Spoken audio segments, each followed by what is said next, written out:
बढ़ते समय के साथ जैसे हम टेक्नोलॉजी की फील्ड में एडवांस होते जा रहे हैं, जिस काम को करने में ह्यूमंस को 1 या 2 हफ्ते लग सकते हैं, वही काम आर्टिफिशियल इंटेलिजेंस कुछ ही मिनट्स या कुछ ही सेकंड्स में कर सकता है। नमस्कार दोस्तों, आज की वीडियो में हम बात करने वाले हैं कि कैसे ह्यूमंस एंड आर्टिफिशियल इंटेलिजेंस एक दूसरे से कनेक्टेड होते जा रहे हैं। इंसानों की एक फितरत होती है कि हमेशा वे अपने फ्यूचर को बेटर बनाने का प्रयास करते रहते हैं, और इसी प्रयास में एलन मस्क ने एक ऐसे डिवाइस को क्रिएट करा है जो आपकी ब्रेन की कैपेसिटी को बहुत ही ज़्यादा इंक्रीज कर सकता है। आप अपनी ब्रेन की पावर से मल्टीपल टास्क को परफॉर्म कर सकते हैं। 21 जून 2016 एलन मस्क ने अपनी एक नई कंपनी की शुरुआत करी जिसका नाम उन्होंने रखा न्यूरालिंक।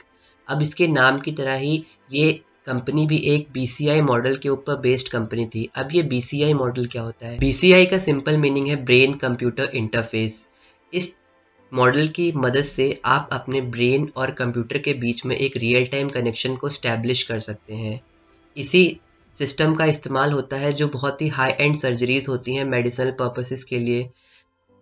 BCI मॉडल को मोस्टली मेडिकल पर्पसेस के लिए इस्तेमाल किया जाता है। आपकी ब्रेन सर्जरीज हो गई, ऐसे बहुत ही क्रिटिकल सर्जरीज जो होती हैं उनमें इसका इस्तेमाल किया जाता है।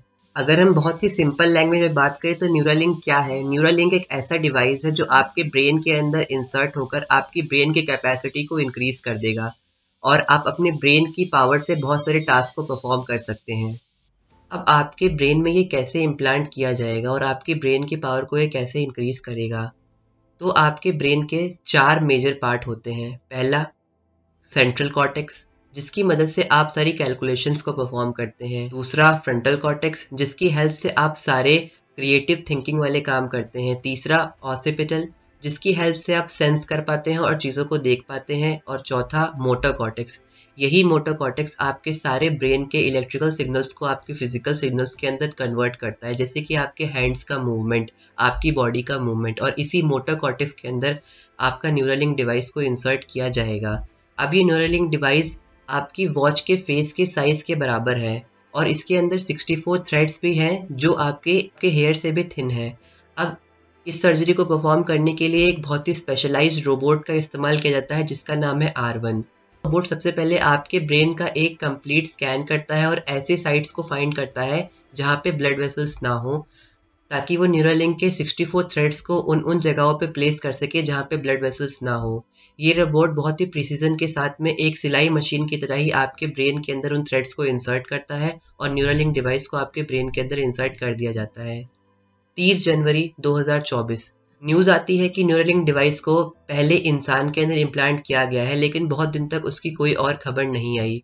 इंडिया टुडे के आर्टिकल के हिसाब से ये एक पब्लिसिटी स्टंट था जो एलन मस्क ने परफॉर्म किया। ऐसे बहुत सारे रूमर्स भी सोशल मीडिया पे फैलने लगे, लेकिन अभी रिसेंटली एक्स प्लेटफॉर्म पर वीडियो जारी किया जाता है जिसमें नोलन आर्बॉक नाम का एक आदमी अपने ब्रेन की कैपेसिटी से चेस प्ले कर रहा होता है, और ये वही आदमी होता है जिसके ब्रेन में फर्स्ट न्यूरालिंक चिप इंसर्ट करी गई थी।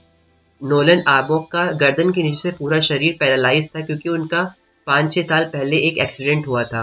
अब सारे इलेक्ट्रिकल डिवाइसेस की तरह भी ये एक इलेक्ट्रिकल डिवाइस ही है।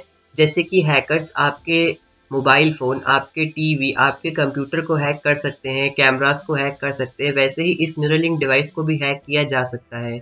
सोचिए, अगर किसी इंसान के ब्रेन में ये चिप इंसर्ट है और वो कोई और हैकर उसको हैक कर लेता है, तो वह आपके थॉट्स के ऊपर काबू पा सकता है। आप क्या करेंगे ये आपके वश में नहीं रहेगा। आप क्या करने वाले हैं ये भी कोई दूसरा डिसाइड करेगा। तो बहुत सारे अच्छी चीज़ों के साथ में इसके बहुत बुरे परिणाम भी हो सकते हैं। कुछ समय पहले आपने सुना होगा कि मेटा के आर्टिफिशियल इंटेलिजेंस ने अपना एक नेटवर्क खुद का एस्टैब्लिश कर लिया था, और वे अपने तरीके से काम करने लगा था। अब इसी तरह आर्टिफिशियल इंटेलिजेंस एक बहुत ही हाईली एडवांस चीज़ है जिसे ह्यूमंस को और समझना है और उसके बारे में और जानना है, और रिसर्च की ज़रूरत है। हमें अपने फ्यूचर को अच्छा बनाने के लिए इसमें रिसर्च करनी चाहिए, लेकिन सारी सेफ्टी मेजर्स को साथ में रखते हुए।